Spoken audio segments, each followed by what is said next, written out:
a custom service that is set up purely and principally to facilitate trade. So it's different from running a military barracks. So for you, don't you think that the stakeholders should have, or have the stakeholders made any move to talk to the CG in this regard before appealing to the president? Because you see, you have to use subtle means.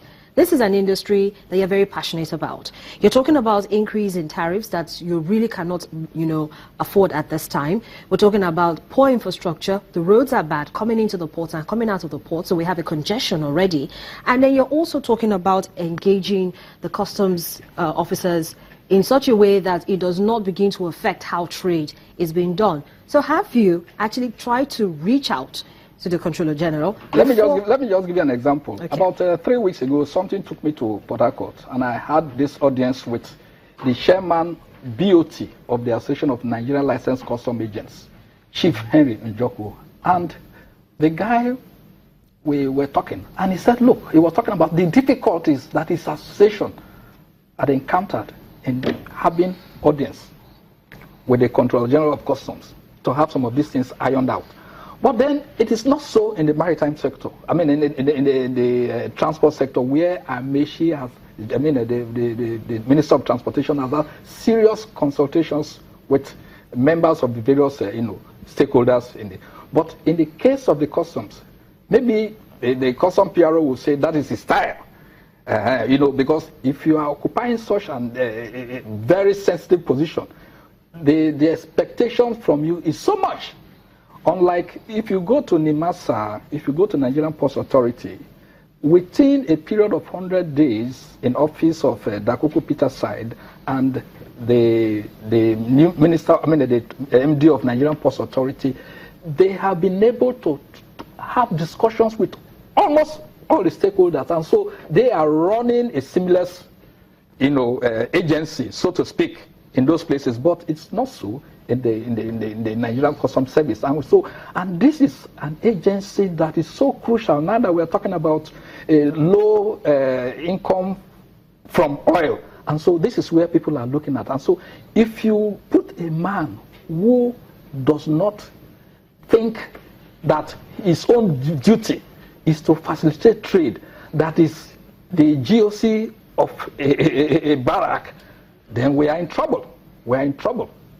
Give us a sense of what we know that the ports have constantly battled congestion for a very long time. Give us a sense of how that is. Has it improved? Bearing in mind that yes, people can't get in because of the roads, but have you found more innovative ways of decongesting the ports? It will not be very appropriate for us here to talk about congestion, because we are talking about a situation where there's a low cargo throughput at the ports. So when we say congestion, we might not be very fair, but there are few issues that are also responsible for this. For instance, you see, I was in an office in the terminal somewhere last week Thursday, because the multiplicity of security agencies wanting to do check. Even the police Maritime Command has designed a form with which they raise at large a container that has been duly released by the customs. The police will raise an alert to say this container, bring it for examination. And we all know the motivation. It's a gunje. And so when you have this kind of situations, you now begin to see why our ports are becoming very, very, very, very difficult to do business. Most of the cargoes you see in the neighboring ports, the destination is here. So what I was thinking was that the federal government should be more, or the custom authority should be more concerned about seeing how we can combat. You cannot eliminate smuggling. It's a worldwide phenomenon. You cannot. So if the Nigerian government says they want to eliminate smuggling, and that is why we are asking the ports, the cars, brand new cars, to come through the ports, they cannot. They cannot. So we all need to do the needful. And putting a man in charge of the customs that is a career officer, that when you give him an entry, when you give him a document, he can fully interpret and appreciate it. If we're not doing that, then we're in trouble. And then also the issue of training. You see, in those days, For you to train an average custom officer, it will take about 2 years. But I understand that the last batch that were recruited by the former DICO, some of them took just 7 days or 30 days to train an officer. So how will the officer appreciate the job that is going to do? So it's about 2 weeks to year end. Yes. What would maritime, and foreign trade stakeholders want to happen in 2017? Now, what they want to have in 2017, number one, is the passage of the Ports and Harbour Bill.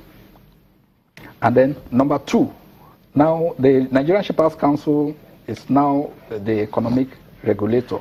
They want to see a Nigerian Shippers Council that can back and can bite.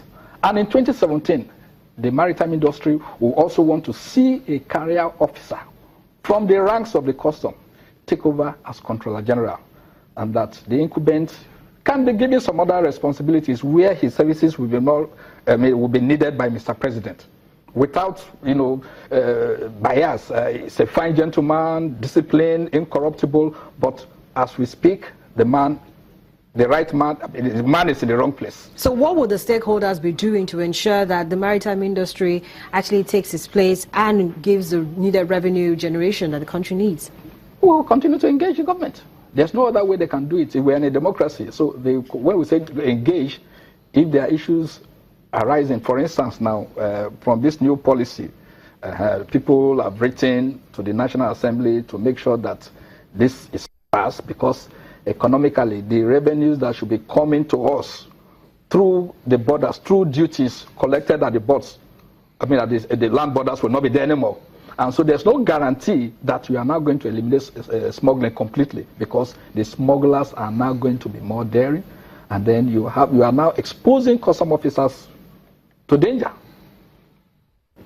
Thank you so much, Mr. Asubex, for coming on the program this morning and sharing your perspectives with us. Asubex is the CEO of Maritime Media. Our Business Morning continues after now. Stay with us.